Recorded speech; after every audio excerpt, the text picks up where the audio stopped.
Hello, everyone. Hi, everyone. Hi, Sherelle. Hi, Jordan. Hi, Amy. Hi, Anita. Hello. Welcome. Jordan is joining us new tonight. Welcome. Yes, thank you. I'm excited.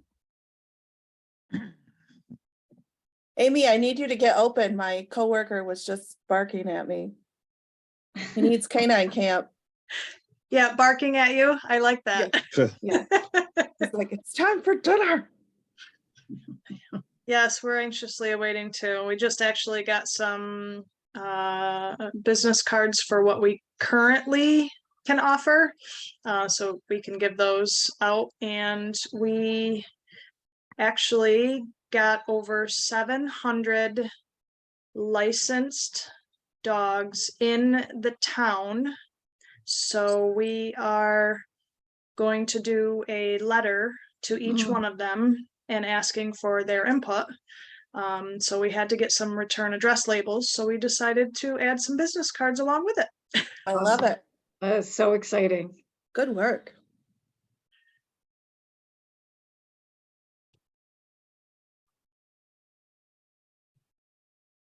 Oh, there he goes again.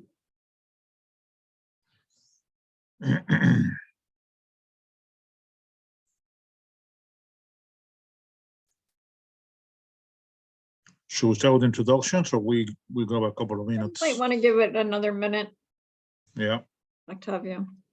We have a few people coming in now.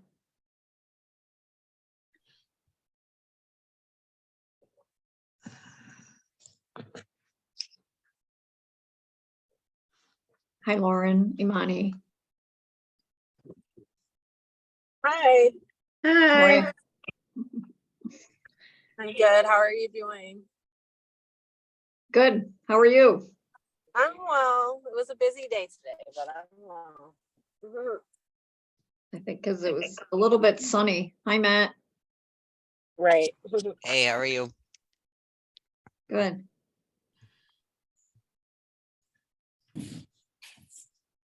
Hi. Hi, I see a name Angel. Yeah. Am I getting, is that correct? Yeah. Angel. Correct name on there? Hi.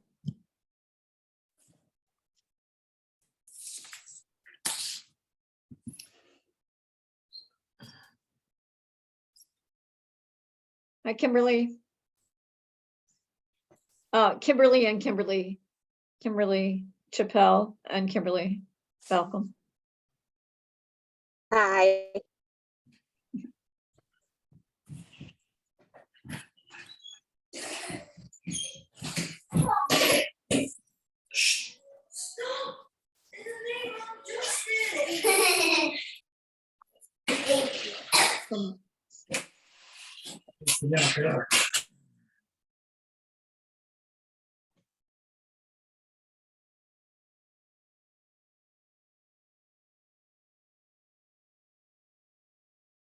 Octavio, you could probably get started when Tanya's ready.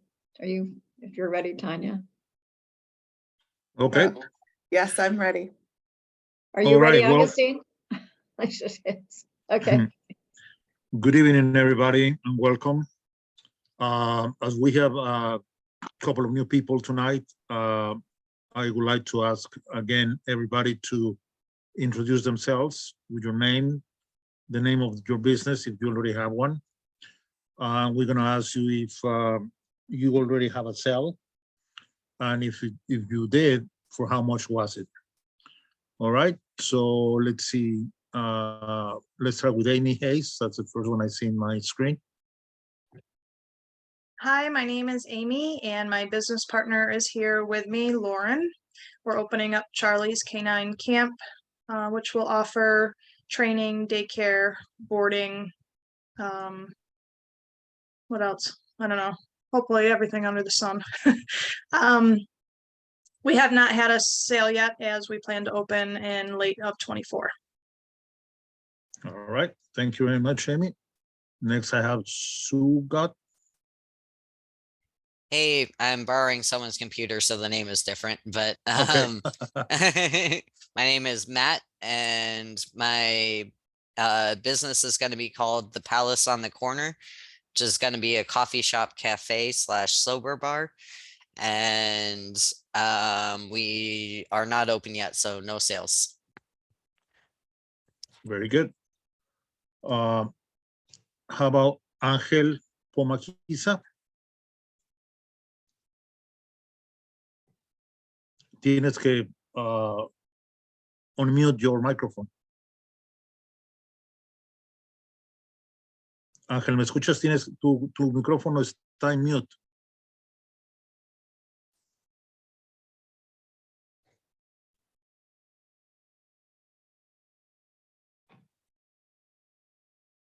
Ángel, ¿me escuchas? I think it's frozen right now, so you can move on to the next one. Okay. Escucho, sí. Next one. Oh, there he is. Active. Oh, ok, Ángel, adelante, ¿te puedes introducir? ¿Puedes presentarte? Oh, sí, ¿cómo está? Buenas tardes. Buenas tardes. No, mi opinión es,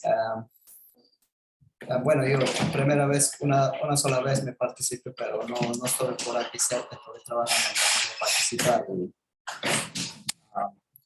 yo estoy tratando, bueno, yo tengo un pequeño negocio, como por eso quiero aprender más del negocio, o sea, cómo administrar, o sea, no sé mucho de eso, entonces por eso razón estoy aquí con ustedes, para que me ayuden de eso. ¿De qué es tu negocio? Introducción de techos. Ah, ok. ¿Y ya Muy han bien. lanzado el negocio? ¿Perdón? Ángel, ¿tú has lanzado el negocio? ¿O es algo que estás pensando comenzar? Ya estoy en eso, pero yo me he tratado de trabajar con los customers, entonces no tengo mucha idea para trabajar con ellos, o sea, a dónde tengo que buscar trabajo, con quién tengo que buscar trabajo o cómo conseguir trabajo con los clientes. Entonces, estoy en eso. Sí. Muy bien, en la fase inicial. Ok, siguiente, Marta. ¿Te puedes presentar, por favor? Hola, buenas tardes. Mi nombre es Marta Monserrate. Es un privilegio y una bendición de estar aquí con ustedes nuevamente. Estoy pues poquito a poquito, ¿verdad? Ejerciendo pues lo que quiero, pues una compañía de limpieza. Y gracias a ustedes pues estoy aquí con muchas ideas, como que la mente trayendo muchas ideas y estoy bien contenta, de verdad que sí. ¿Cuál es el nombre de tu negocio? Por el momento BEJ, que son las iniciales de mis hijos, BEJ Cleaning. Ok. Bien, gracias. Siguiente, Rolando, ¿te puedes presentar? Okay, make sure that you interpret in English so that others know what's happening. Oh, I thought we have an interpreter doing that. Oh, I'm sorry. Not in English. Yeah. Ok. Ya, mi nombre es Rolando, soy de aquí de la ciudad de Rochester y mi negocio es reparación de casa. Actualmente me encuentro trabajando en el negocio y trabajo para amistades y esas amistades me han recomendado otras personas y estoy trabajando en todo ello. Trabajo también para el landlord ahora de aquí de Rochester y fuera de Rochester. Rolando is in the repairing houses business and also is working in Rochester and also Rochester, so he's already having customers. Gracias, Rolando. Gracias a usted. Next, I have Kimberly Bacum. Hi, my name is Kimberly Baucom. I'm trying to start a CNA/home health aid business. My target population would be 70 and up, maybe disabled or elderly population that are in home that need services with personal care. Kimberly, ¿es un negocio de enfermería con gente adulta mayores de 70 años? Go ahead, Kimberly. You want me to finish? Yeah, go ahead. Oh, okay. Oh, the services would include personal care, errands, light housekeeping, meal prep, and things like that of that nature. And no, I haven't made any sales and I haven't started my business yet. Ok, Kimberly no ha empezado todo su negocio, así que pronto tendrá su primera venta. Thank you, Kimberly. And next I have Jacqueline Nieves. ¿Te puedes presentar, por favor? Hola a todos, mi nombre es Jacqueline Nieves. Mi propósito por estar aquí es que quisiera tener un restaurante puertorriqueño que se She wants to have especialice, a Puerto Rican restaurant. en eventos, comidas, en eventos para eventos, cumpleaños, bandejas de fritura, que puedan ir individualmente a comer e irse. Basically for all class of events, catering, etc. $100. Okay. Gracias, Jacqueline. Okay. Next I have Jordan Golden. Yes, hi everybody. My name is Jordan Golden. I've started, this is actually my third attempt at starting a business. My goal is to develop a consulting business, helping other entrepreneurs, specifically within the upcoming legal cannabis industry, guiding them through regulatory processes, guiding them through social media marketing, because that can definitely get complex, especially when you're working with laws and regulations, not only state, but federal. We are also, trying to help clients generate funding through the right capital streams, whether it's through angel investors, venture capitals, etc. Okay. I have Jordan es su tercera vez que trata de tener un negocio y se trata de especializar en el negocio de cannabis, tratando de ayudar a todos los interesados en esto. Go ahead, Jordan, sorry. No, it's okay. I have right now 2 clients. One is paid, one is unpaid. Right now, I'm trying to, get my feet wet within the industry. I've made, hundreds, if not thousands of connections throughout the industry, but at the moment we're trying to take things step by step, develop the right team, and, make sure that we're executing for each client properly. My one client right now is a current card license holder, and she owns and manages 10 farms within Western New York. And she's actually my pro bono client, so I actually do work for her for free. So that will help me get my name out there through her connections, through a lot of what she's got going on. But yeah, that's what I'm starting right now. Okay, Jordan dice que ya tiene 2 clientes, uno es pro bono y bueno, continúa buscando, tiene muchas conexiones ya establecidas y va a seguir adelante. Thank you, Jordan. Absolutely. Next I have Grace Riley.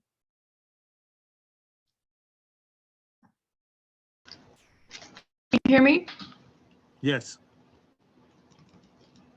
Okay, hi. My name is Grace. I am starting a mentor program serving young girls ages 8 and to women ages 8 to 35.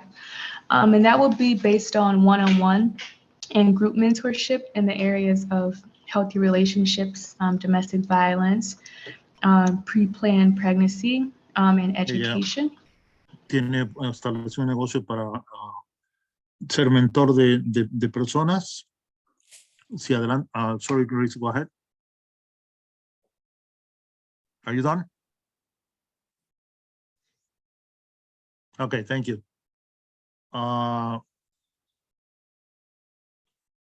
Next, I have Kimberly Chappell. Hi, my name is Kimberly, and I'm in the process of opening a tumbling gym in Newark for little kids and high school kids. So I have not done a sales yet, but the plan is June 1st to be opening. Ok, está estableciendo un negocio para ayudar a estudiantes. Todavía no tiene ventas, pero va para allá. Next, I have Anita. Hi, mi cámara no está funcionando, pero I could talk. My camera's not working, but I could talk. Mi nombre es Karina. El nombre de negocio es RJ Designs, de diseño gráfico. Hacemos logos, stickers, decals, tarjetas de negocio. Hemos She has a hecho graphic design business and Sorry. business cards, all kind of logos and designs. Hemos hecho, sorry, I'm gonna speak Spanglish. Hemos hecho envío a Puerto Rico y a Massachusetts. We have sent sent business cards and have emailed logos to Puerto Rico and Massachusetts. Y pues, yeah. Ya ha enviado logos a Puerto Rico y también a Massachusetts, así que ya está comenzando su negocio. Gracias, thank you. Sorry, next one I have Anita. Anita, ¿me escuchas? I guess not. Oh, I Anita think shares- she put it in the chat there. Yeah, Sorry, she I said got- that Oh, she's in yes. the planning stages of a non-for-profit community farm to table, but is not yet open, so there are no sales at this time. Thank you, Agassi. Thank you, Anita. Agustín. Anita explica que está comenzando una compañía de non-for-profit que se enfoca en buscar comida de la granja hacia la mesa directamente. Thank you, Anita. Lauren Boltzol. Hi, I'm Amy's partner. We are opening Charlie's Canine Camp.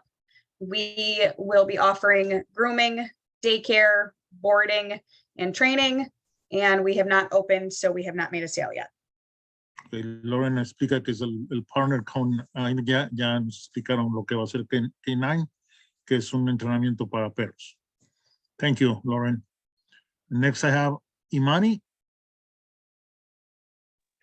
Hi, everyone. My name's Imani. The name of my business is Luna's Love. It's a health and care wellness center. And I have not made a sale yet. I am not open. Ok, su negocio es Lula's Care, es un negocio que todavía no ha abierto, pero está empezando a salir adelante. Thank you, Imani. Next one I have Jacobat.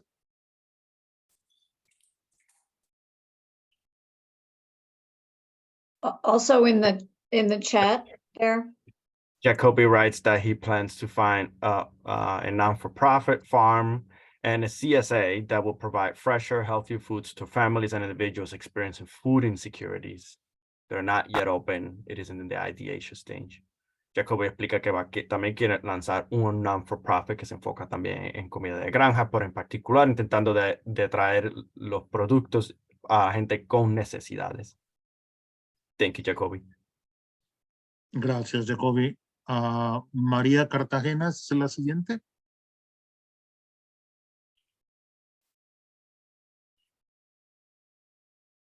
Maria writes, I plan to open a custom-made gift shop. In the beginning stages, preparing to open a local store. María explica que quiere abrir una tiendita pequeña para productos de decoraciones y está en las iniciales etapas del negocio para lanzar. Thank you, María. Gracias, Agustín. Karina Chamorro.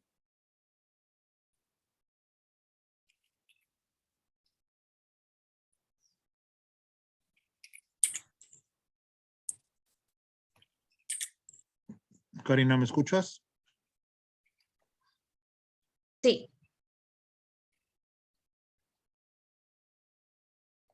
¿Te puedes presentar, por favor?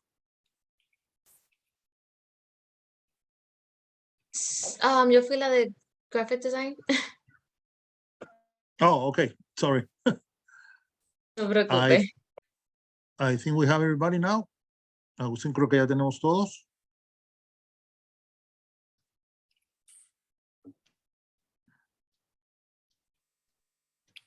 Thank you, Octavio.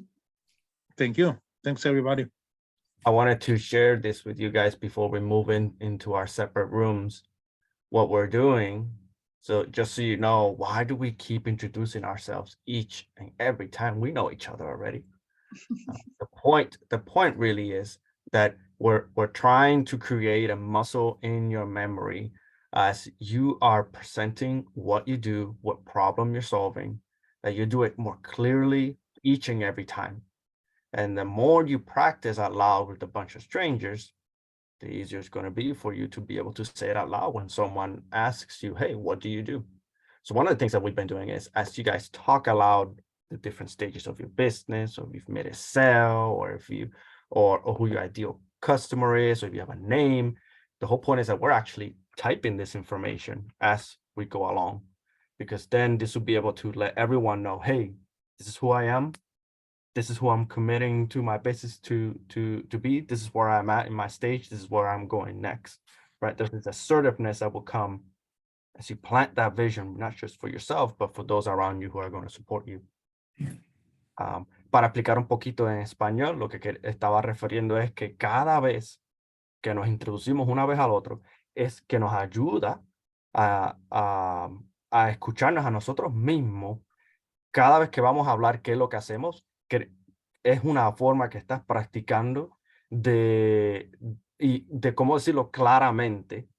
Cada vez que un extranjero o alguien te pregunte, oye, ¿qué tú haces? ¿Qué es tu negocio? Y cuando tú vayas a presentarte, mientras más práctica sigas haciendo, más rapidito y más consistente lo vas a hacer y más claro va a ser. Y nosotros también estamos tomando notas aquí, como pueden ver, porque nos va a ayudar eventualmente como un formulario donde vas a saber, ok, siempre comienza con tu nombre, el negocio que está, las etapas donde está y donde vas a seguir, porque así claramente vas a poder mostrarle a consumidores potenciales o a otros inversionistas o a otras agencias que vayas a asociarte, que seas claro en lo que estés haciendo.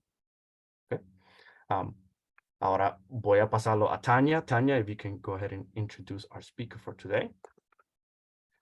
Y si hablan español, por favor, recuerden que pueden ir abajo en la pantalla donde dice español. Por favor, brinquen al grupo de español. Dani ya está ahí con ustedes ahí. For all those who speak Spanish and need Spanish interpretation, make sure you go to the bottom so you can jump into the Spanish room.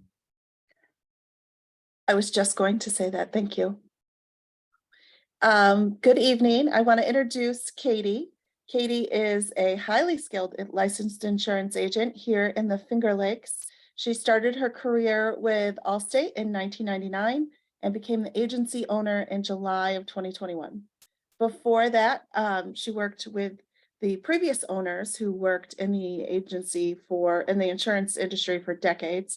So the knowledge and training she received from those agents has put her in a great position to provide exceptional knowledge and service to her customers. And we're super excited to have her here tonight. Thank you. Are you good for me to start? Yeah, we're pulling the slides. There you go. Okay, perfect.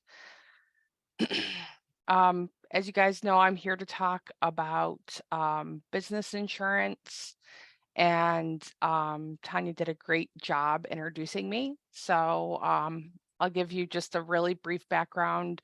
My agency is located here in Newark, New York. I have over 20 years of experience in the insurance field, and I've run across a lot of things. The one thing that I think most important piece I want you to take away from this is what you're building out for yourselves is more than a price tag. So, and there's a lot of legs to what you need to find and build, and every business is very unique. This is not a plug to go use Katie. Use someone to guide you through this process, because there's a lot that they can offer you to, build the right plan that's really going to meet your needs. You can move over to the next slide.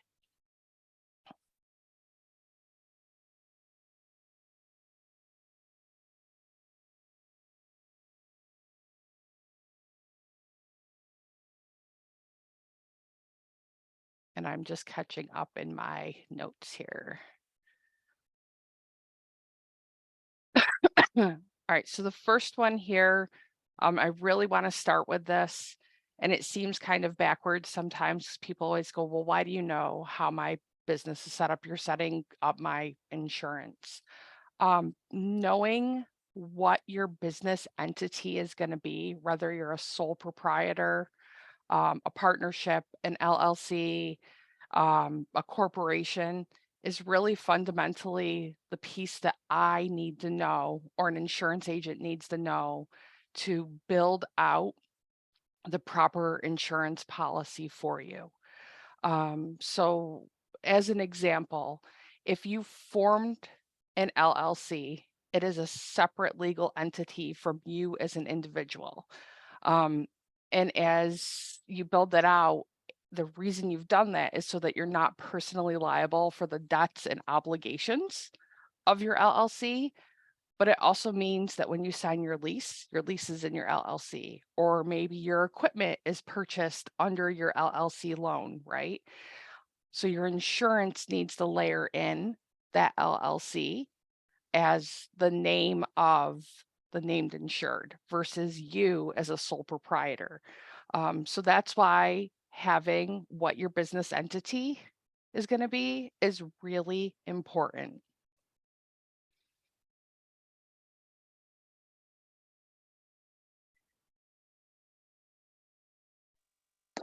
How do you know which one you are? Like, if you're just starting off as yourself right now and you're going to add employees like in a few months?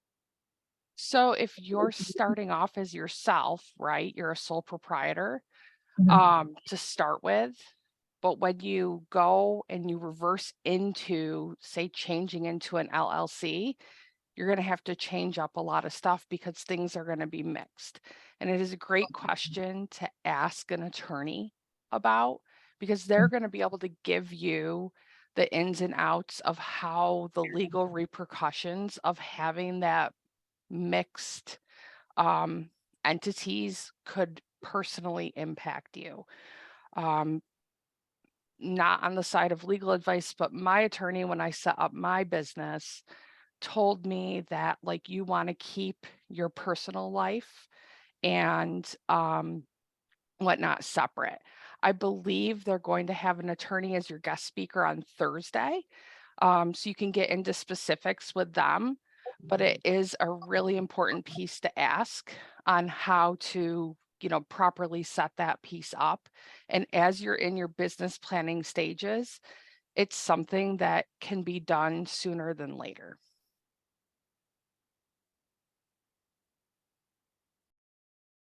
I see possibly a question that came in Spanish. I think we're just telling them in Spanish that there will be an attorney on Thursday. Gotcha. Okay. Thanks. Thank you. All right, you can go on to the next slide.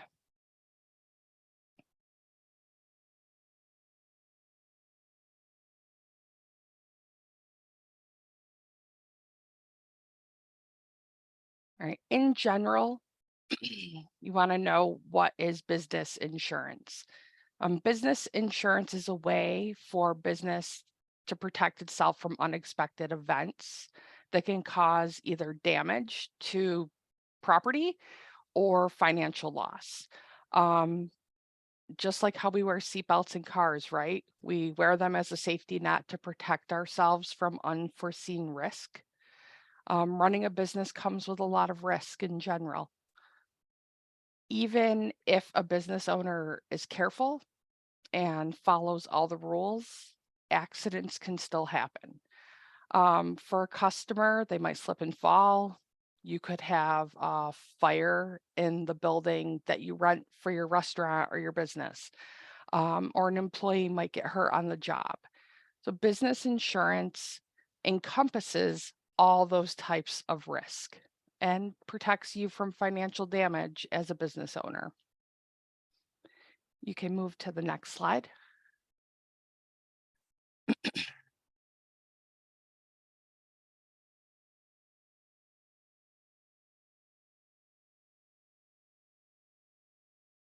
Why is insurance important and how can I protect myself? Having insurance as a business owner can give you peace of mind, knowing that you're protected from the risks. And it's like having a backup plan in case something goes wrong. And honestly, it attracts more customers and shows your responsibility level both to your clients and to your employees. There are many types of insurance policies as a business owner that you can take on, but some of the most common policies that you're going to have to find for yourself would be the ones on the screen here. So general liability, product liability, property insurance, business interruption insurance, workers' compensation, professional liability, and commercial auto insurance. You can go to the next slide.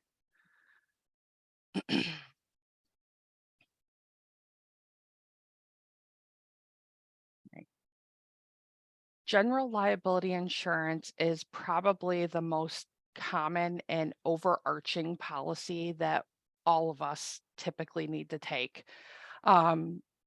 General liability is going to cover things like damage to somebody else's property, bodily injury to a customer or a visitor. Sometimes product liability itself is wrapped into a general liability policy. Advertising injury or personal injury are all pieces that a general liability policy can cover. One of the examples of a general liability policy working for a small business would be like in your lease. Perhaps they, have your responsibility to shovel the sidewalk in front of your restaurant. And one of your clients is coming in and they slip and fall on the sidewalk outside, right? You're responsible for cleaning and maintaining that sidewalk. You're sued for it. The bodily injury liability out of your general liability policy would provide you protection, cover legal fees if you were involved in a lawsuit, and medical expenses of the injured customer. Property damage might be something where a small business accidentally damages somebody else's property, such as you're taking ladders off of your truck that you are using for roofing and you accidentally drop it onto the car of your client that's parked in the driveway, causing damage. Your general liability policy would pay for the property damage you created. You can go to the next slide.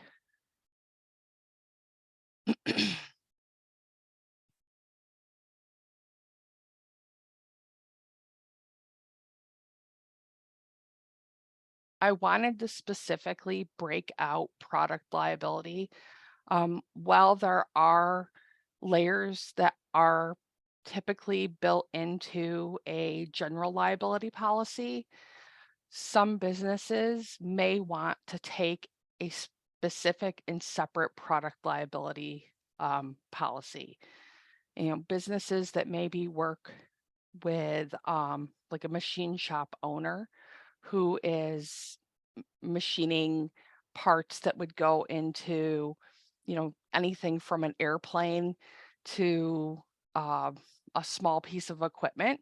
But if the part was faulty, could create injury to someone, that would be an important type of policy to take a separate product liability policy on. Or maybe a seamstress who is making clothing for children. There's a potential for that individual to, cause damage to a person through faulty work. And you would want to have coverage for that. I believe somebody was opening a gift shop where they were going to custom make gifts, right? You may want to take a product liability policy if you were making candles and created a house fire, or you were crafting children's toys that aren't up to safety standards. Those types of things can be covered under a product liability policy.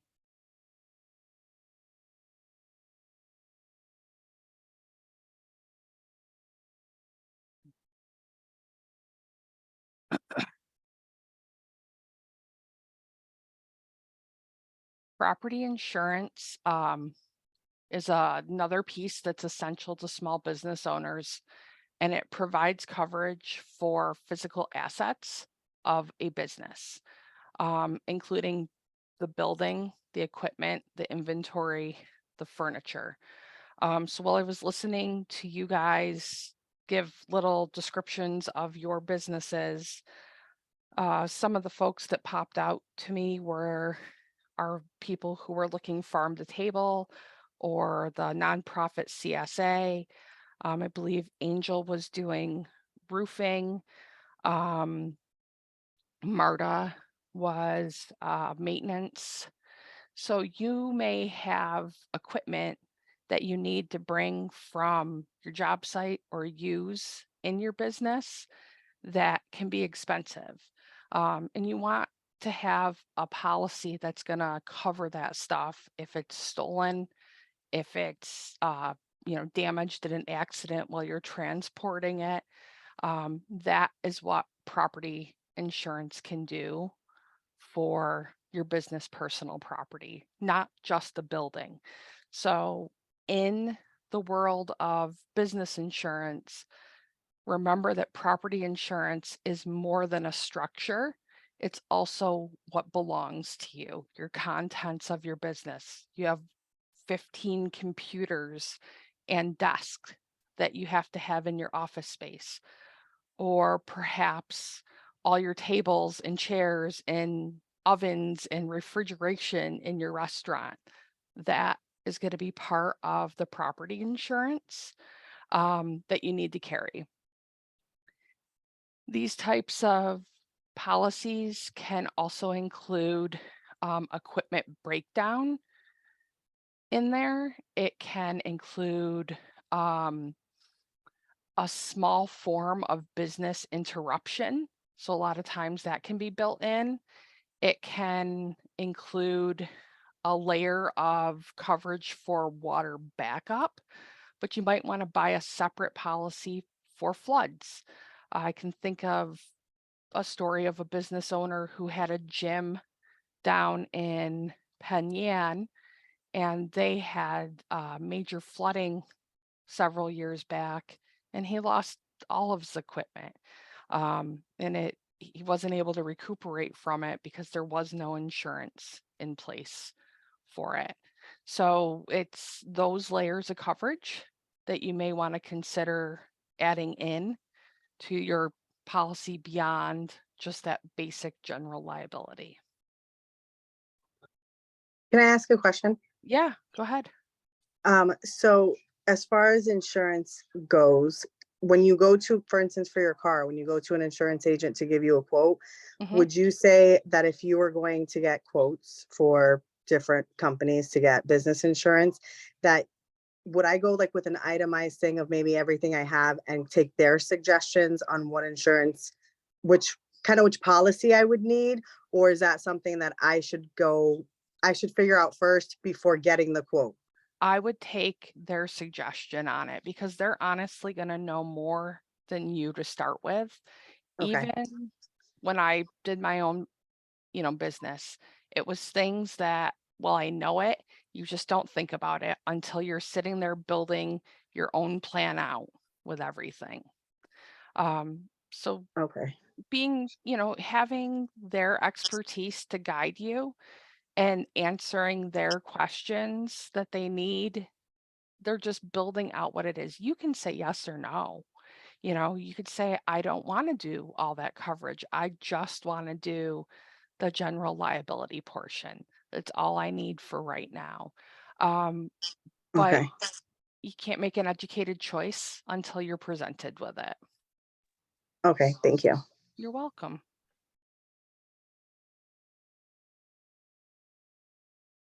All right, and then we can go on to the next slide.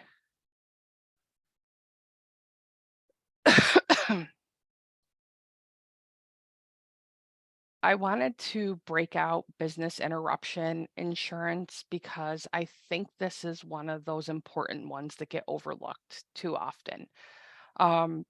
If there is anything that's going to impact your business negatively beyond, not planning properly or a major catastrophic loss, it's going to be the things that you can't control.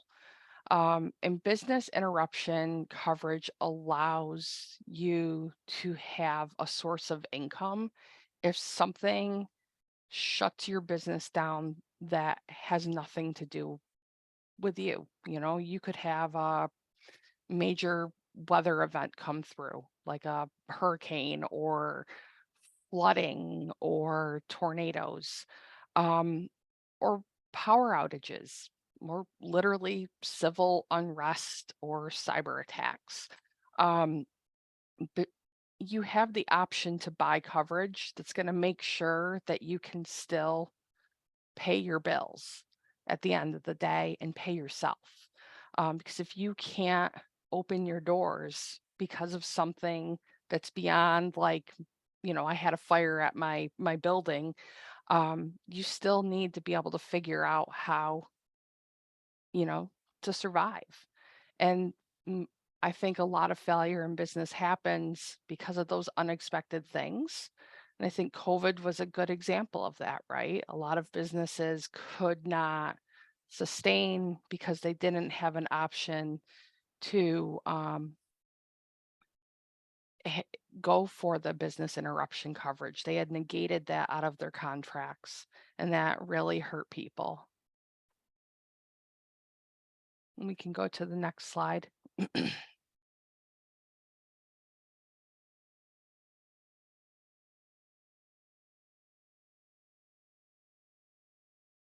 If any of you are going to have employees, you will need to have workers' compensation insurance. In New York State, this is required. It is going to protect you if an employee becomes injured or ill as a result of their job, and it is mandated by law to protect workers and the financial impact of work-related injuries and illnesses. They're very strict about this. That's nothing to fool around with at all. Does that This count is- if they're also subcontracted workers? If they're subcontracted workers and they're on their own 1099, it shouldn't matter if you're subcontracting, but you will definitely want to talk to an employment attorney as to who, and there's some fine lines on subcontracting that exist out there. You want to be very cautious of that piece of it. But yeah, generally speaking, subcontractors will have their own coverages for themselves. Okay. Katie, this is Anne. May I comment on this topic? So a long time ago, we had someone that came in for 4 hours a week at an office where I worked. It was a nonprofit. We did not have workers' comp. We got a letter in the mail when this was discovered that we owed them many thousands of dollars in fines. Yeah. I mean, we didn't have the money. It was a rude awakening for me to learn this. So we were advised to write a very polite letter explaining the situation, which we did. And we had a reduced fine, but ignorance did not save us. We still had to pay money. And my understanding is that even if you have volunteers, that you have to have workers' comp. I think that I've had this discussion regarding my own office here, but I think, and I don't think it's that complicated or expensive in some regards. Like, I remember that it was a very nominal fee at the time, particularly for an office worker. Yeah, yeah, it is very, I mean, until you get into things where you're up on ladders, right? So if you're Right. on ladders or you're underground, those are the times where you're going to pay a lot more for workers' comp than if it's, a clerical position. I'll give an example in my office, right? I have 2 employees. We pay about $450 a year for workers' comp insurance for my employees. It's not expensive. I made a mistake on my workers' comp last year, and the state is on top of you. Unfortunately, my payroll company and I had a miscommunication.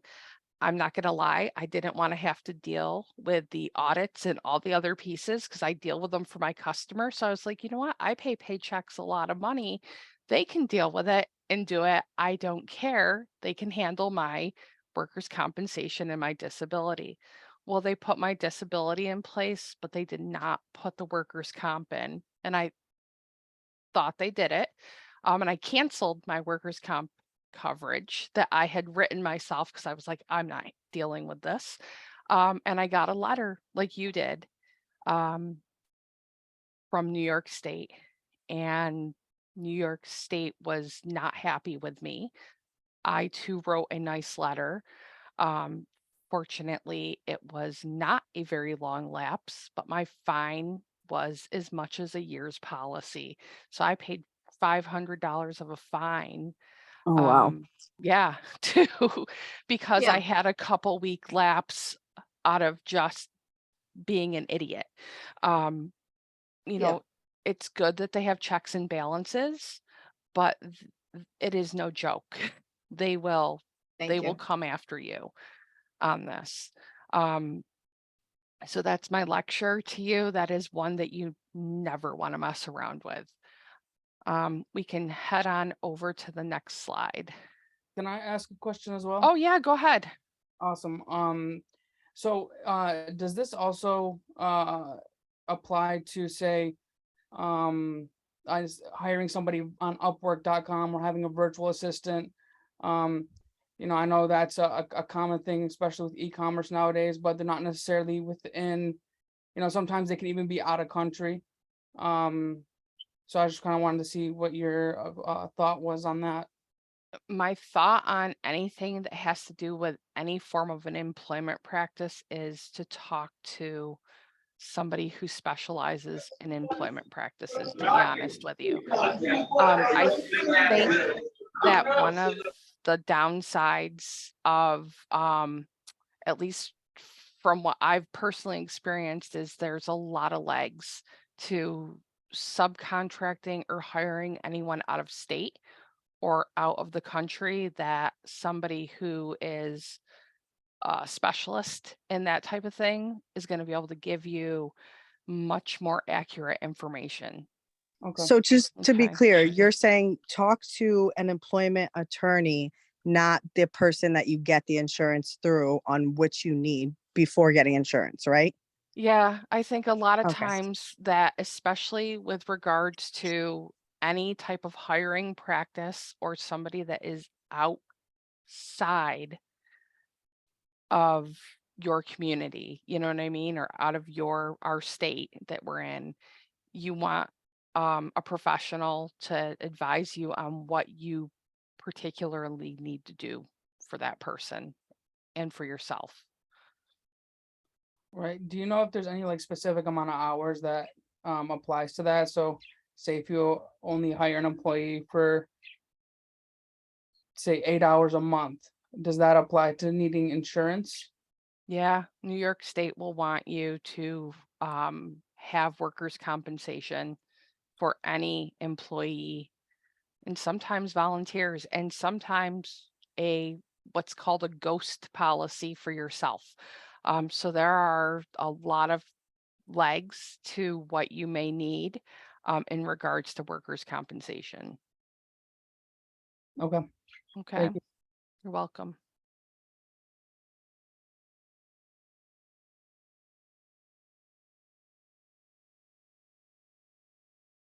We can head to the next slide if we're ready.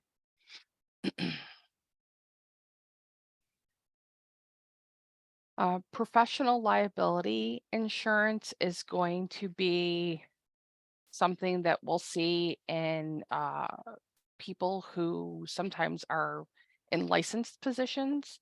So, realtor, an insurance agent, doctors, lawyers, architects, consultants, financial advisors. They're all individuals who typically need a form of an errors and omissions policy. And what these types of policies do is they protect you from, accidentally um, building a policy wrong, like in my case, or giving somebody bad advice that accidentally misinterpreted. They will cover legal fees. They will sometimes fill in the gaps of coverages. So, an insurance agent, as an example, insures themselves against making a mistake. So, Tanya calls me. She says, Katie, I bought a new car and I forget to add collision coverage onto it. And 2 weeks later, she has an accident where the vehicle is totaled out and there's no coverage. And she says, but it's a brand new car, Katie. You said you were adding all the coverages on. And errors and omissions insurance policy allows me to go against my insurance company and say, oh my gosh, I did not intend to build Tanya's policy that way. I made a mistake. Please provide her the coverage for her, $30,000 brand new car that got totaled out, and my insurance would pay for it. I think there was somebody who was doing cannabis consulting. You may need to have an errors and omissions policy. If you misinterpret a regulation, it might be something that's important for coverage. I've definitely been down that road. I've talked to a couple of advisors about that, and each of them say, it does help. Yep. Any other questions?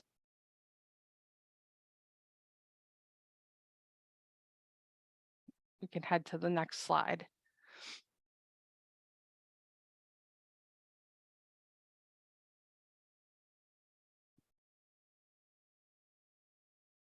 Commercial auto insurance.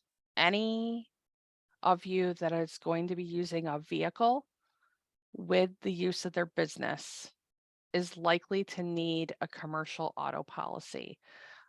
So if you are a roofer and you're going from job to job with your equipment, you may want to insure your truck or the trailer that is attached to the truck with your materials in it. That can be done through a commercial auto insurance policy.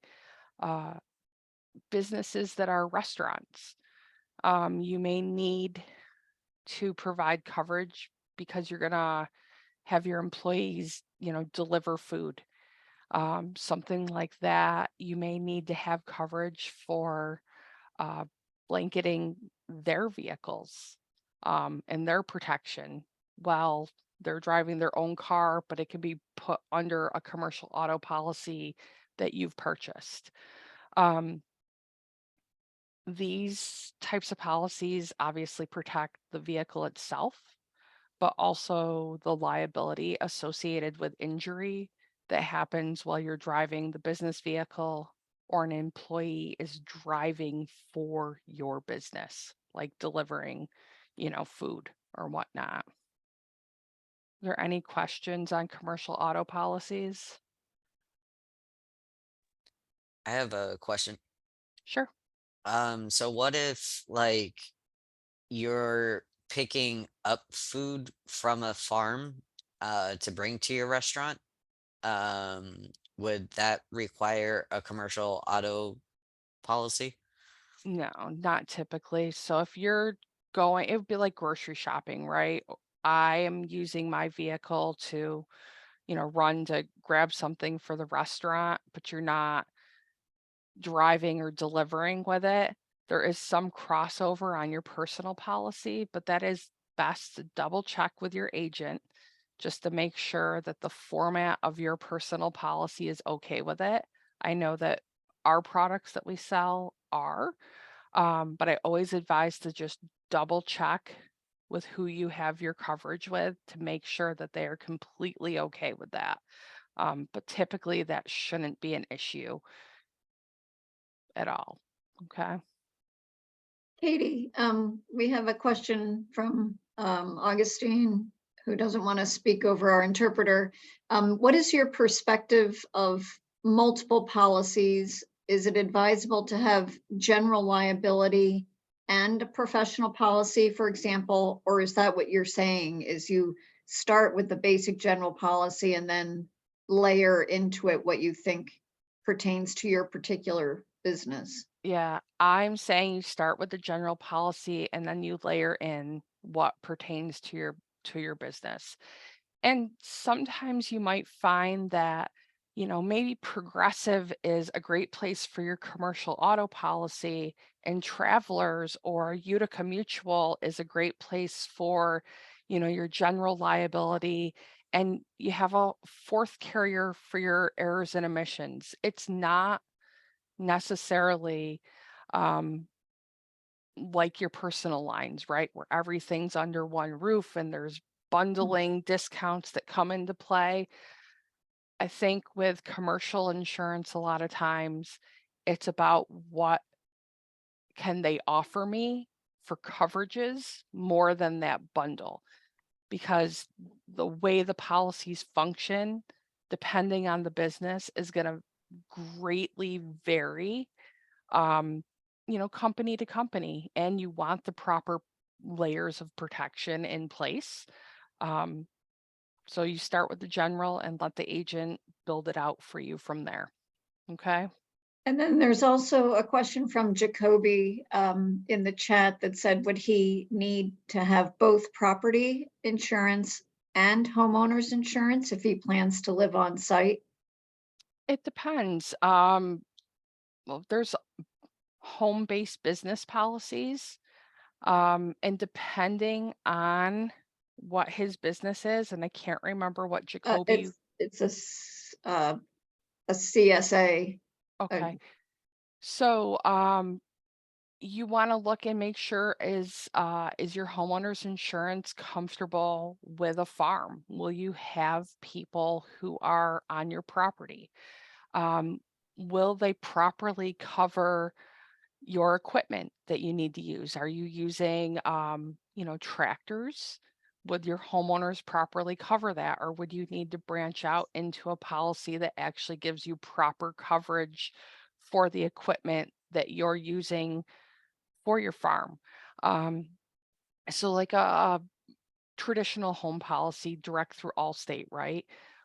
We have a limited amount of coverage for a hobby farm, and we have coverage that goes, up to 20,000 for a motorized land vehicle.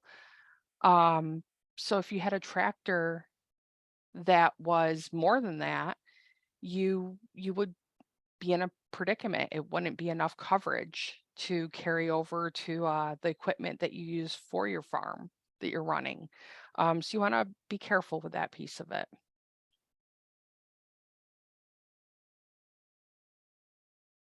Thank you. Any other questions?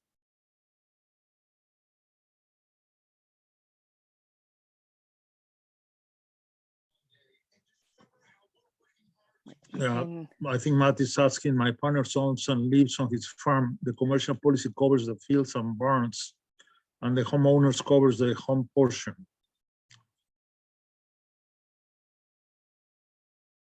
So can you repeat the question? I'm sorry, I didn't catch all of it. I think he was just sharing he's just Okay. sharing that his partner lives Gotcha. on the farm. Gotcha. Okay.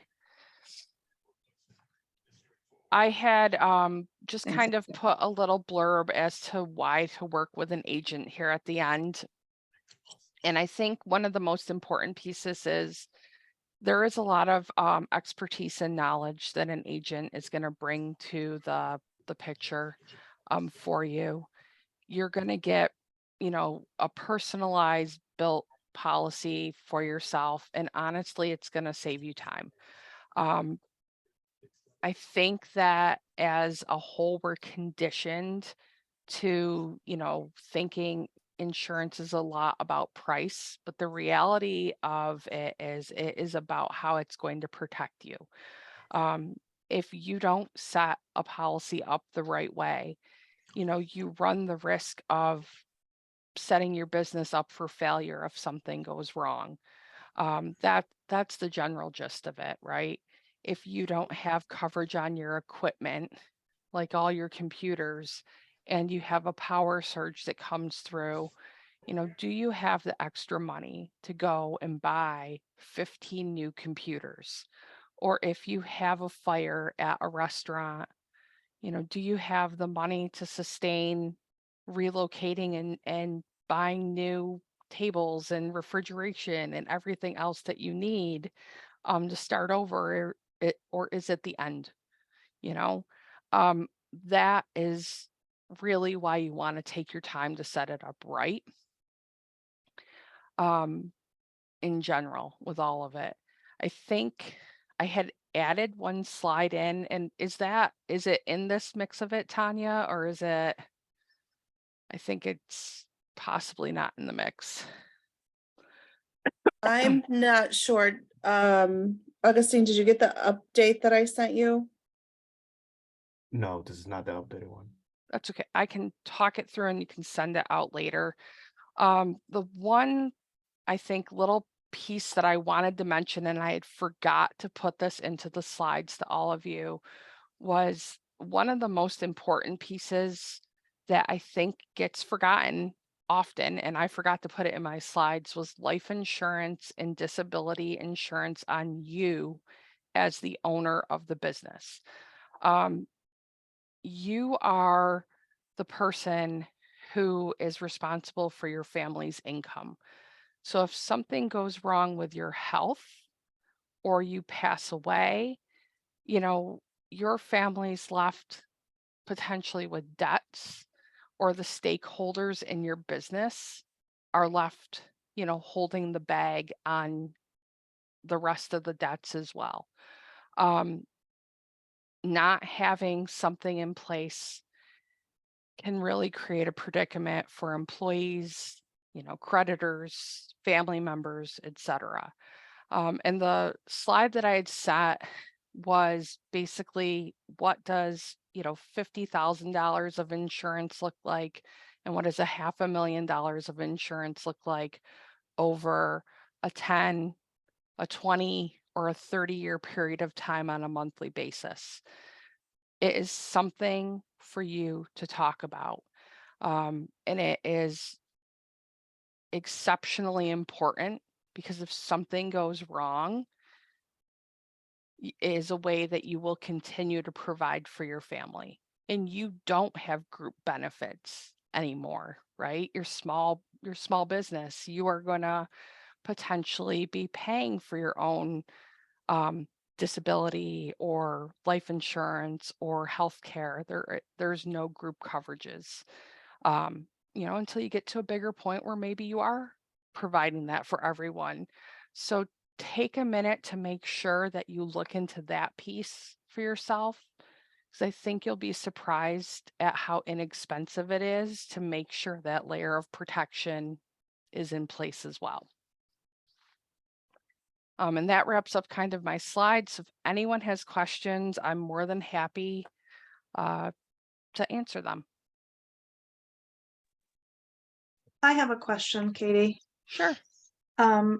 We currently have a insurance agent that we work with that states that he, you know, shops around and gets the best rate. He doesn't work for one particular company. Do you still recommend, even though he tries to get us the best rate, to also shop around with other insurance agencies to get their thoughts and prices and recommendations? My bigger recommendation is I would make sure that whoever you work with is really well versed in the side of business insurance, because we're not all cut from the same cloth, right? We all have access to a plethora of policies out there. But you want to make sure that the people that you're working with are knowledgeable in the type of business that you work with, right? So in some cases, like Angel, if he came to me and he said, "Hey, Katie, I'd love for you to look at my roofing business," I would say, "Thank you so much for the opportunity, Angel, but I am not the right fit. And I want you to talk to my friend, Jackie. She does roofing and she does it in her sleep," because I know that that's going to take care of Angel the right way. Um, I think commercial business is very different than your personal lines on how you're shopping it. And I really would say it's more of an interview with them to start with. Like, how knowledgeable are you versus being worried about if they're shopping for the right price. Price is important. We all have a budget we need to work with, but I'm more worried about making sure they're having a conversation on product for you versus the price, if that makes sense. Thank you very much. I appreciate that. Yeah, not a problem. I think one of the questions, I don't know how to exactly word this question, is where I have confusion is the distinction between what to get from the insurance agent and what I would need to get for an attorney. And by that, I mean, so it's an insulation company. A lot of the work is subcontracted. Some of the jobs that you bid on require you to have a certain amount of insurance to be able to do the job. So I guess liability is a big thing for me. So Mhm. if I am going to, if I'm supposed to more go to the attorney first, get a really good understanding of what I'm going to need for the insulation company, or go to the insurance agent, maybe that specializes in something like insulation, and they're going to be able to guide me to where I have the coverage that I need to not be liable if there's an issue later. The distinction, I guess, between the agent and what would I need from an attorney. I think the bigger thing is you just have to decide, am I a sole proprietor or am I going to be, ABC Insulation 123 LLC, right? It's not so much that they're going to tell you what your entity is. You have to decide that piece of once you know I'm going to be a sole proprietor or I am going to be a LLC, it's really just how the policy's set up. So as an example, if you are doing work with NYSERDA, right, as a insulation company, and NYSERDA comes back and says you need to have a certificate of insurance telling us that you have $1 million of liability. It's just that they're going to need it to be listing who you are. So are you, ABC 123 Insulation Company, or are you Jane Smith at, XYZ address covered for installing insulation? So when you're building your business plan, making sure you have who you are is step one with setting it up so that when you make those contracts, you're writing them out as your business entity. And I think the lawyer could probably clarify that piece a little better for you guys than I can on deciding that piece in general. And then I'll kind of know which insurance to go with. Okay. I think the insurance is going to be the same. It's just that they need to know who you are in order to set it up. Okay. Okay, Okay. Thank you. you're welcome. I also have a question. Sure. was- I've had a couple insurance agencies that I've talked to about getting the proper insurance to cover hemp businesses, cannabis businesses, which is a kind of a difficult process because there's really no insurance company that are going to cover technically an illegal business, which cannabis is technically considered a controlled one scheduled substance federally.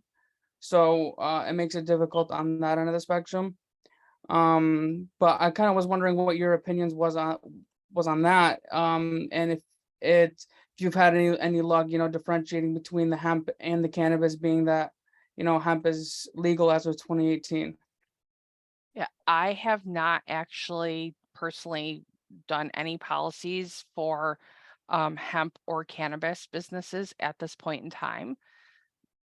I do know there are companies who specialize in it.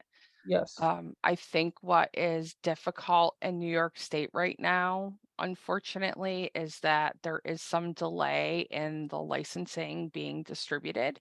Big time. So hemp's probably a lot easier, um, you know, for product placement with a company, and New York's still in flux when it comes to what's available for cannabis because it's not fully into the market. Yeah, we've got big producers Right. who are there, but that is a area that you'd really want to seek out the right person to get you in place I with understand. something. Yeah. Thank you. You're welcome. I see Jacoby asked, are there insurance agents that work specifically with nonprofits, or would I be looking for someone who knows agriculture? I think you're looking for someone who knows both. So if your business is a nonprofit that is in agriculture, they're going to need to know and understand both. And you're going to potentially have a mix of stuff because if the nonprofit doesn't own the land, or you specifically own the equipment and the nonprofit doesn't own it, you may have some layers of coverage that you need to take on. But I think it's good to kind of have that conversation with an agent who can see your vision, and they'll be able to pick out the pieces that they need in order to provide you with the proper, policy quotation and coverages.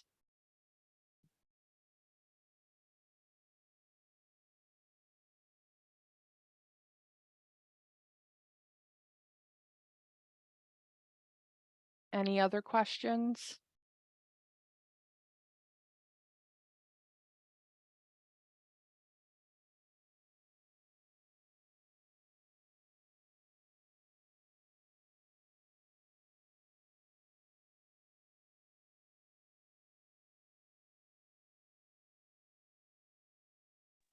Just thanks for the distinctions. I never knew that until your slides, the distinctions between the insurances. You're welcome. And I would like to apologize to my Spanish speaking audience who I probably went a little quick on. So I'm going to fine tune my speaking with a translator for you guys. So that's my challenge. Did a great job. I thought you did a Thank you. great job too. All right. Yeah, it's new for all of us. So It is. And it's fun to hear what everybody's gonna do and where your dreams are. So I really look forward to seeing where you guys go with this stuff. I think it's great. thank you so much for coming. Yeah, you're welcome.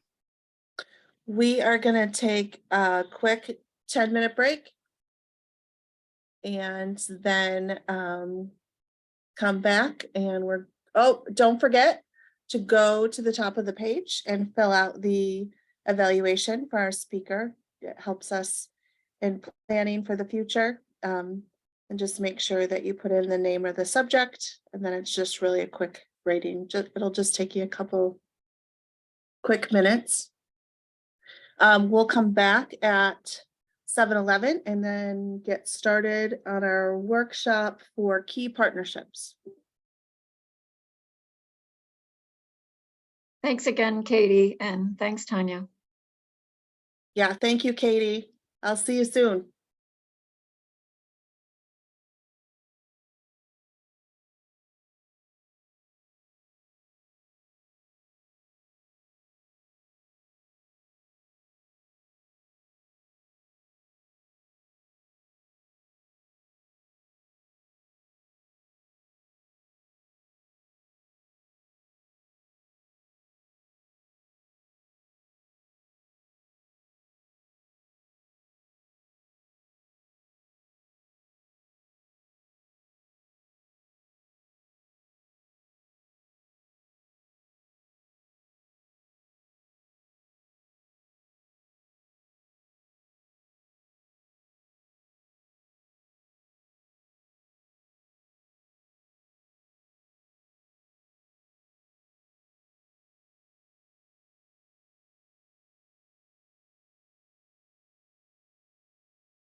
Welcome back, guys. We'll get started in just a minute when we get the next part of the workshop up.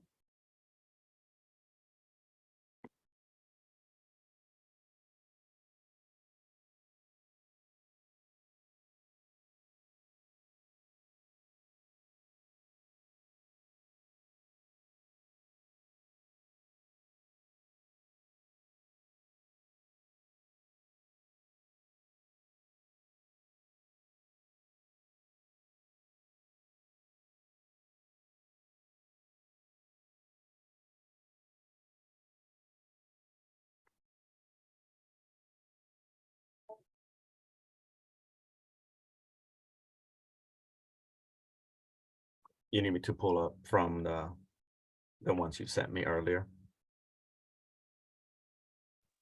Sounds good, thank you.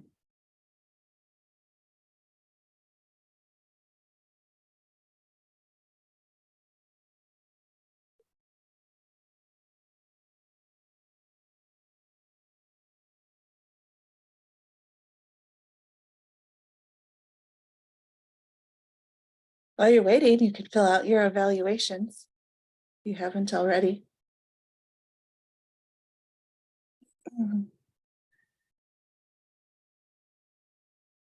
Where do I find the evaluation at? If you go to the site where you click on the link to log in and you look under schedule and then evaluations. Yep, thank you.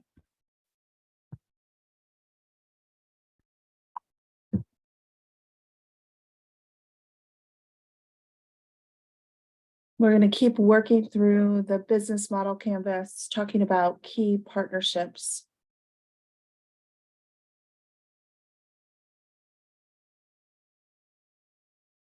Make sure you have a paper and a pen or whatever you want to take some notes with, because we're going to have a 10-minute exercise in just a minute.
Do you see them?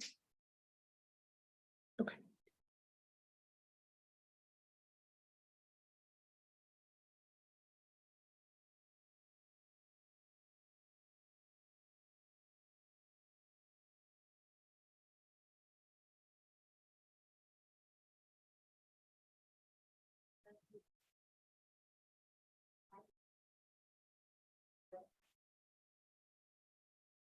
What happens when you work with a little tablet instead of a computer?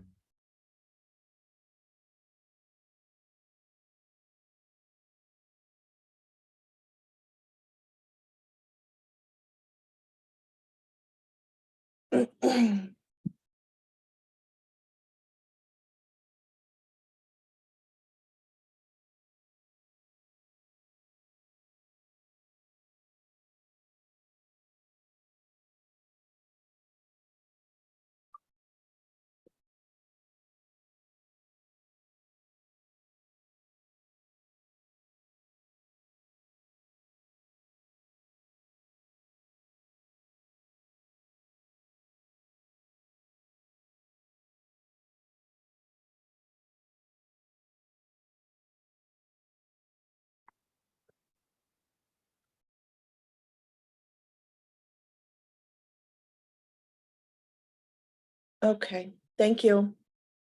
We're going to talk tonight a little bit about key partnerships. That's block number 8 on the business model campus. A key partnership can simply be defined as an entity a business needs to rely on to achieve their value proposition. Companies forge these partnerships for many reasons. We can create alliances to optimize business models, reduce risk, or acquire resources. And there are essentially 4 types of partnerships.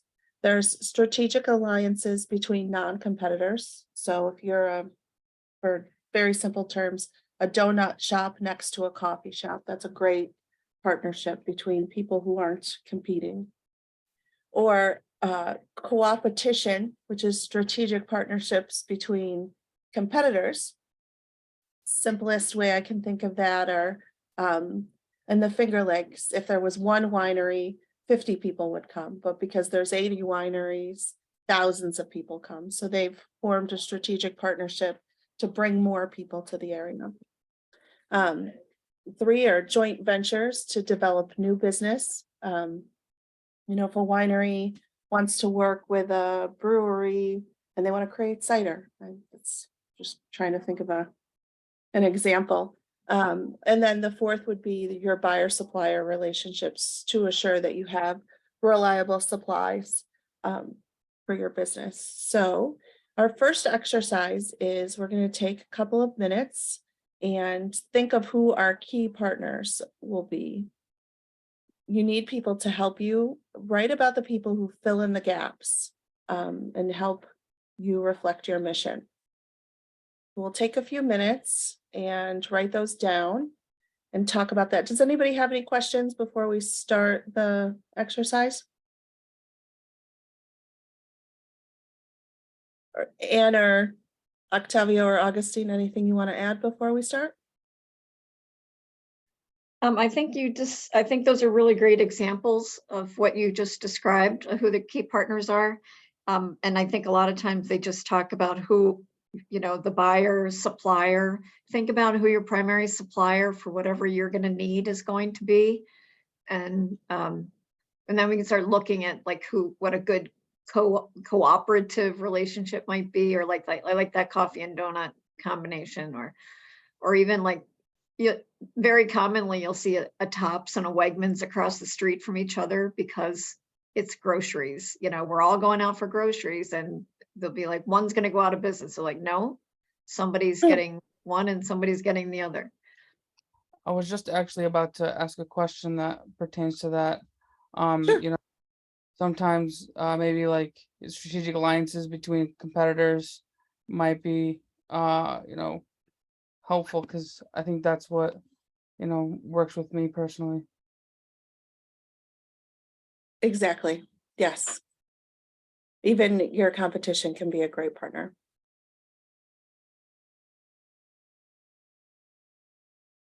So it'll take 5 or 6 minutes.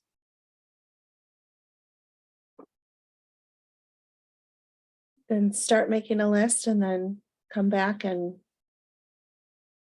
you guys can turn on your camera so we can see your great faces and share some of your thoughts.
just another minute or so.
Okay. Did anybody want to start and just share with us a short list of some key partnerships that you can think of? I can try. I'll start. Sounds great, Kim. Thanks. Okay, so the strategic one, I'm thinking because it's not a non-competitor one, so I'm thinking more like local community centers. So they might not offer any like tumbling or gymnastics, but they would be like, you know, advertising it per me to be like, well, if you want that, like you can go to this place. Yes, absolutely. The competitor one would be kind of like a dance studio, I think. So they do offer some tumbling, but it might not be advanced, which I would be offering. So they might be like, well, we only go up to this level, but if you want to advance it, you can go to this gym. Right. And even Kim, for you, I think even core athletics, because they do focus a little bit more on competitive cheer, and Yeah. you're going to focus on advanced tumbling. If someone is looking to go to a gym and it's not looking for competitive cheer, they may send them your direction. So they may be a good partner, even though they're a competitor too.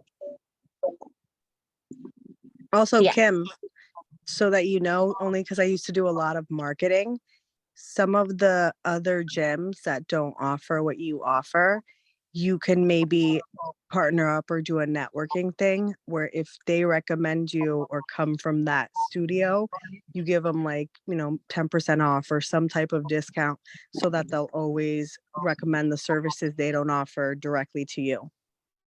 Okay, that's a good idea.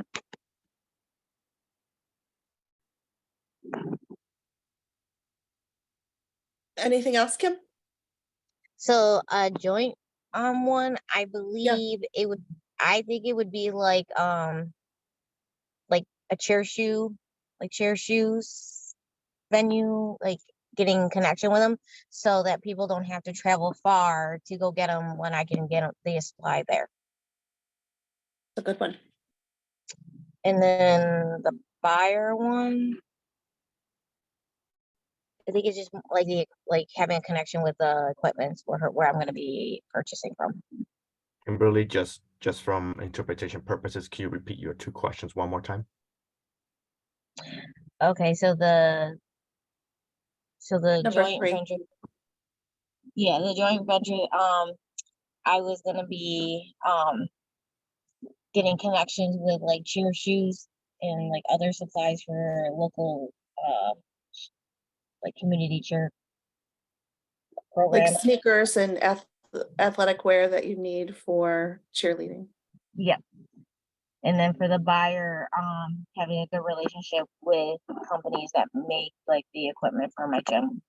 So like trampolines or the mats, stuff like that.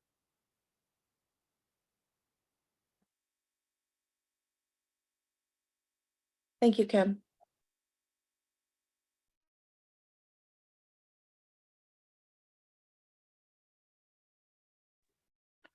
I can share mine. Sure. Jordan? Yes. Hello. So, I think that I could apply myself to a couple of those examples. For instance, the competitive strategic alliance. I'm thinking maybe trying to partner with other consulting companies that are focused around the cannabis industry. As they have a lot of networking advantages, as well as I do, but they have their own that are unique to them. Also with possible law firms that have the licensed attorneys that are able to provide legal advice through my consulting services. Being able to have that factor to offer to clients would probably allow me to even retain more clients, but give my clients a sense of security. I also think that the buyer option is also a good way to start, even generating some capital. For instance, going around to local smoke shops, local businesses that are unaware of how to get involved within the industry and need guidance, not only industry-wise but business-wise, whether it's structure or web development or marketing. The consulting agency can help if those individuals were trying to look into the cannabis industry.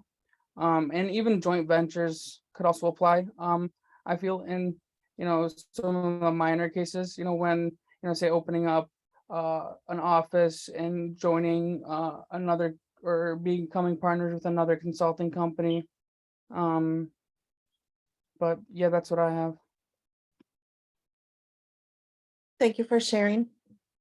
Absolutely. Just remember, There's as a you note. share, take a breather after your sentences. It really helps. I was just gonna say that. I see your note in here. Remember the speed. I see Edna has a hand raised. Hand up. Yep, I was just gonna say that. Hi, so I'm gonna try to monitor my speed. Augustine, please stop me if I'm going too fast. But so for Jalen and I, our business, Simple Pleasures, we have a variety of services that we're trying to provide. So for strategic, I thought a bakery would be good, because if they don't have the gift boxes and candy fruit and specialty treats, they could send them over to us, for specific items. And then as far as a co-op, I thought maybe a strip mall, because there would be a variety of different businesses, and it would be something good for us to be a part of, being involved in a strip mall community. So that way we can also have our names and faces out there and be a part of the community where people are shopping and buying different things. And then for buyer, I thought the public market, with having a variety of vendors, so maybe people can purchase, or we can purchase some things from the different vendors to, make sure that we have items that we want to sell. And for joint ventures, I thought maybe a tea or coffee shop, because some of the other things that we're going to, or some of the other services we'll be providing are tea parties and like pop-up picnics. Did I go too fast? I don't think so. Was that too fast? It was a little better, but yes, a little faster. Okay, thank you. Another good one, Edna, just because I used to work at a winery in Monroe County, actually, that used to do gift boxes, but that was a huge business for the winery at Christmas time. People would come in and buy gift boxes, just all different types of items. So that's a great idea. Thank you. Now, where would which category would you put that in as far as partners? Strategic alliance, because the winery isn't your competitor, but if you can get them to offer your products, they're going to be a great ally for you. They'll be selling your stuff for you, and you'll just be making it as fast as you can. Oh, I like that. Thank you. Yeah. Go to Casa Larga. Thanks. Anita is a organic farm, I believe, in a CSA. And she put in the notes that her key partners would be the community centers, other nonprofit organizations, gardening centers, city hall, schools, churches, and maybe local restaurants.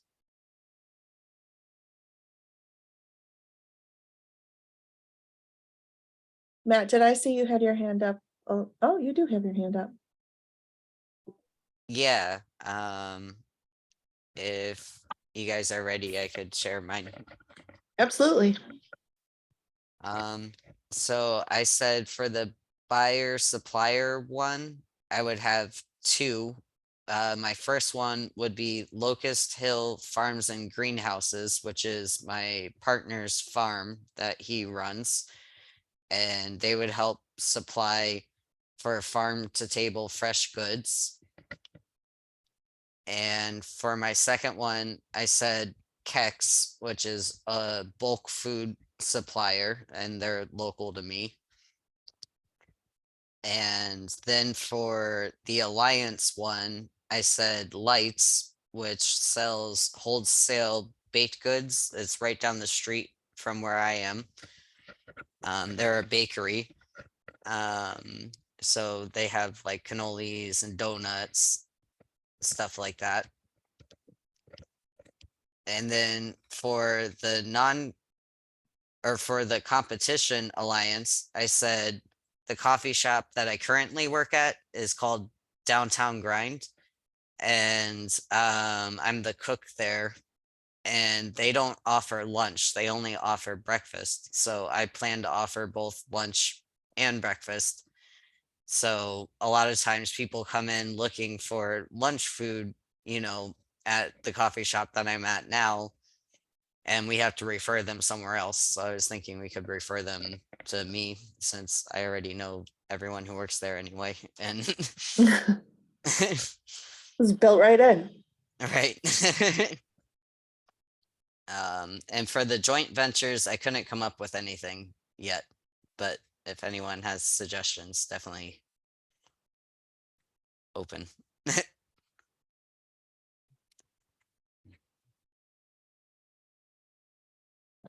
I have a suggestion maybe for your joint venture. If you could find maybe local breweries that you could display their products, or not breweries, coffee makers, if people make local coffee stuff or cookies or something, you could display local businesses at your facility. That's an awesome idea. Thank you. No problem. Thanks, Lauren.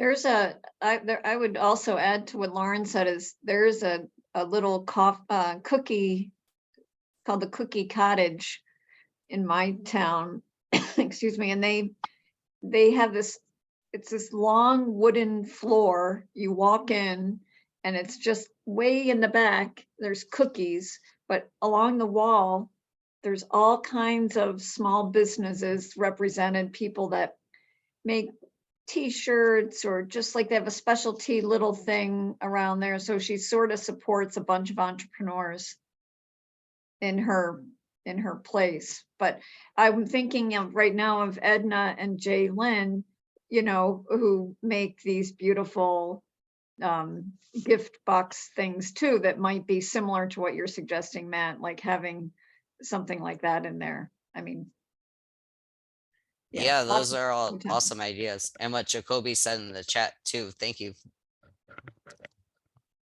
Yeah, remember all of the people in the cohort, they're going to be your best Awesome. customers and your best partners too.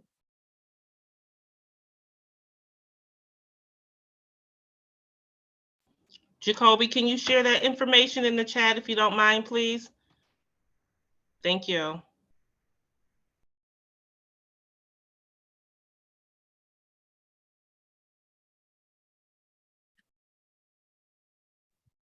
I'll share if nobody else wants to. Thanks, Lauren. So we are Charlie's Canine Camp, and we will be offering everything dog. So for strategic, we were thinking shelters and vets. Shelters could refer us to any new adoptive parents that they have for their animal needs, and vets as well. For the co-opetition, we could use local pet stores because we will have a retail section, but it will be very small. So we could kind of have a little connection to say, hey, you know, we don't offer this, but Tractor Supply does, or Country Max does, and so forth.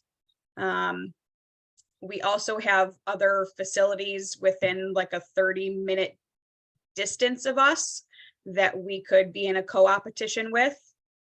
There are more than enough dogs to go around in our area and not enough facilities.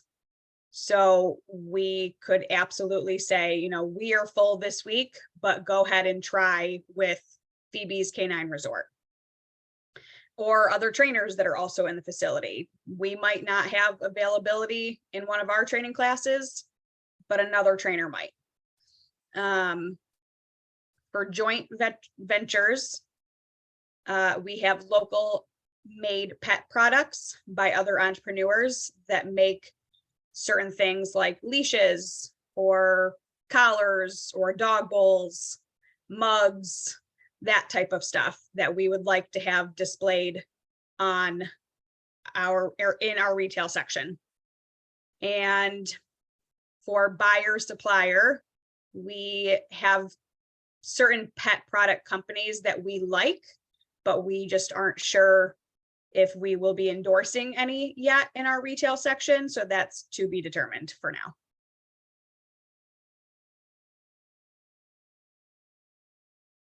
Great. Thanks for sharing, Lauren.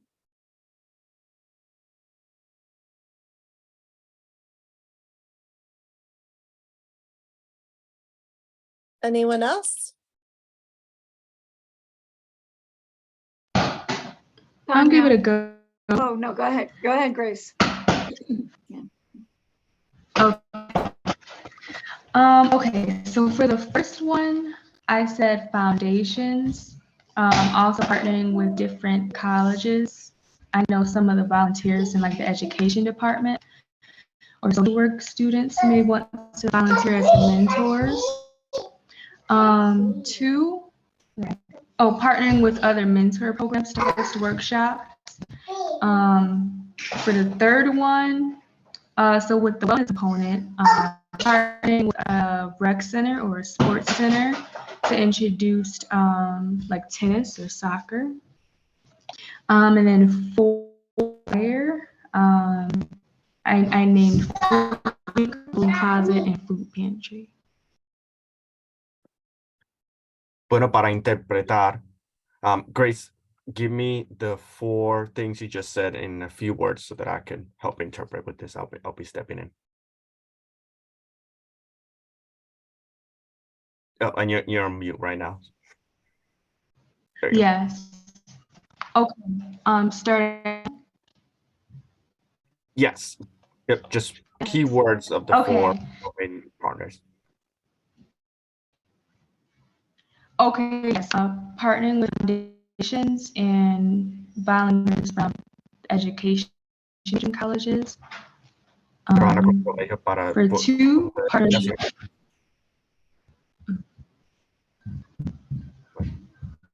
Okay.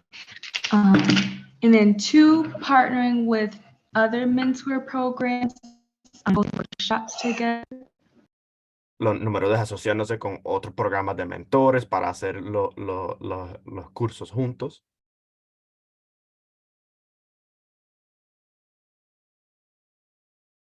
The third one, partnering with the YMCA or Sports Center, introduce the physical component with sports.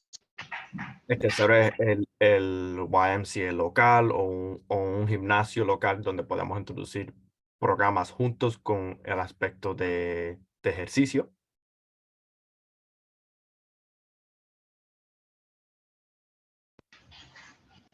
And then for the fourth component, partnering with food link closets and food pantries. Ok. Y el último asociación es trabajar con FoodLink o otro programa que está enfocado específicamente en brindar comida para gente con necesidades. Thank you, Grace. Thanks, Grace. Anne, were you gonna add something just a second ago? I was thinking, I think somebody, pardon me, pardon me. I was reading like how, I think it was Lauren was saying, like, we're not sure if we're going to endorse a product, food or something like that, but I was just reading like how Coca-Cola, like if you had a cafe, Matt, for example, or you're selling a particular product, they will sometimes provide you the equipment that has their name on it. And that's a partnership, but you have to sell their product. So maybe you don't want to sell soda like Coca-Cola, but maybe you want to sell the herbal tea that Jacoby was talking about. But if, there's some partnerships, this is true with construction as well. If you have a construction company, and I think it's Rolando or somebody here has a construction company, if you were selling Anderson windows, maybe, and if you only install a certain type of window, you may get a really great price on that window. So you want to start looking at some of those relationships. And I don't think anybody here is starting a bar, but I was reading also similarly the same thing with like Heineken. They give away all this decor. They give away the equipment. I mean, I've heard this with other things in the food industry too, with manufacturers, that if their name is on things, and then you're really limited to selling their product. But that's the issue. Yeah, similarly, a similar situation. I have a friend who owns a bowling center, and the bowling proprietors have decided that Pepsi is the official soda of bowling. So all of the centers throughout the country have the same equipment and the same machines, and that's all provided to them by Pepsi, because Pepsi now has the exclusive rights to sell Pepsi in Tanya, all of the bowling centers. may I just share a sweet story from when I was a young 16-year-old many moons ago? Of and course. I was working at Howard Johnson scooping ice cream. And if someone came up to the counter and said, "I would like a Coke, please," we were instructed to say Pepsi, not Coke. We don't have, like, if you didn't say that, you can get in trouble. So that's my little story about partnerships. Yes. Yes, very good. And Just to to touch on piggyback. something you said as far as key partners. So Yeah. One of the people I put is like mechanical companies, because sometimes they will be the one to bid on the job, but they need like an installation worker. So they'll subcontract somebody doing installation for that job. So that would be a key partner, because if you get in good, like with all the mechanical companies, or maybe even create a contract where they use you exclusively, that would count as a key partner, right? Yes, I think from what you're describing, yes. Okay. Yeah, if you guys remember Andrew, when he came to my cohort in the fall in person, he had us get out a tablet and start keeping track. And he said to come up with 100 people that we, in the course of our day while running our business, that we run into that could be a partner or, help us in any way. And I'm still stuck on, I think, 54. But I keep plugging away. So it's a good goal of just. I like that. Yeah. I noticed in the chat from Kimberly Bogum, she mentioned that key partners for her are the community, and the community are churches, independent home care agencies or non-for-profit agencies, relationships that are local health fairs or pop-up events, healthcare rising as a difficult events, or mentors, local agencies and churches one more time. Advertising in food shops, libraries, laundromats, and agency could reach out with personal care and other services that she is offering. I would like to just add that as we continue to talk about partnerships, remember that a licensing agreement doesn't necessarily have to be with a big name company like Pepsi, for example. Right. Many times businesses sponsor each other in kind. And what that means is if you're a non-for-profit or you're a business that's trying to launch, you may not have all the equipment that's necessary to deliver on the product, but perhaps someone in this cohort or a partner might, and they might provide you with an in-kind product. So in-kind means not necessarily in cash, but the physical product. And as long as you're honoring their brand and you're doing what you say you're going to do in advertising and promoting them, that's a way to partner. That's a way to be able to license someone else's product to help you get launched by utilizing their product and then allowing the customer to know that that company sponsored you or launched you or something like that. So you can do this with very small mom and pop shops as well. That's a great point. And Yeah, good you suggestion. said it in the perfect speed. Yes, that's what I was noticing. We are all slowing down and becoming calmer. May I add a couple pieces of advice for partnerships? Sure. I think first, your network is your net worth. So, don't be afraid to continue to network, connect with people that own shops. You never know who might you run into or connect with, and that can solidify a partnership faster than you think.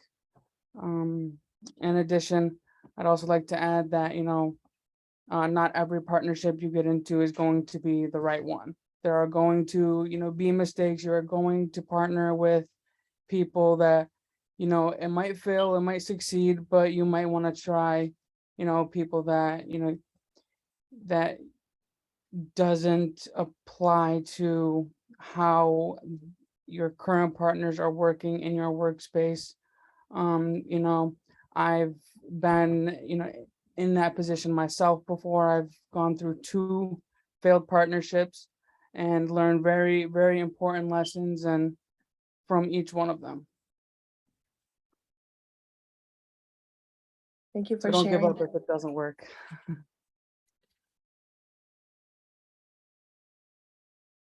And always remember you have the 4 of us as well, and Augustine, Octavio, and I. That's our superpower, networking.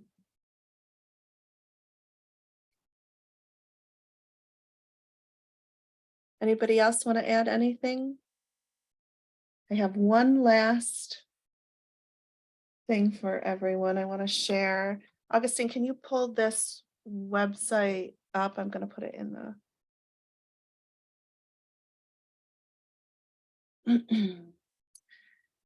as I read through this, I realized it was specific to Monroe County. So for anyone outside the county, I'll look for this resource.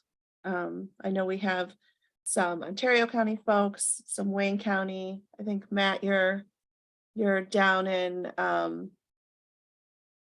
Chemung County, Chemung. Elmira. Yes. Yes. So we'll look for these resources there as well. But it's the Rochester Financial Empowerment Center. Augustine, are you pulling it up? Okay. It provides free professional one-on-one financial counseling as a public service without restrictions. If you need help with improving your credit score, you're not sure where to start when it comes to paying down your debt, confused by all the bank accounts out there. We still have a banker coming in. They haven't been in, have they yet? I don't think so. So this is specific for people, community members living, working, and going to school in Monroe County.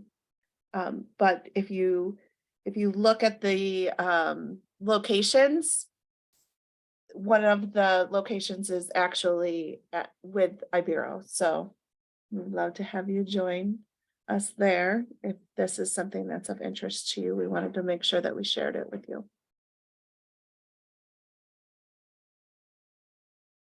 And now as we close, and Danny, it's okay, you can step down. As we close, we just want to remind you that if you're new, if you've just joined us, or if you missed a few classes, remember that on their schedule, we're actually recording all the trainings right here. And you'll note that after each course, when we have them loaded up, we upload them into our YouTube page, and you're able to watch them right here on this page.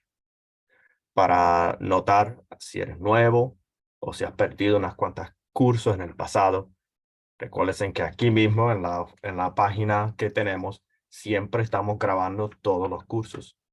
Y yendo en donde dice schedule, en training recordings, van a poder ver la grabación en YouTube. Y ahí fácilmente pueden revisar lo que se hayan perdido. So with that said, we'll close today a little earlier. Con eso dicho, vamos entonces a terminar un poquito más temprano hoy. Don't forget to send the evaluation for the teacher of today. No se olviden que manden por favor una evaluación del maestro hoy, que está aquí mismo, debajo de schedule, right here underneath schedule.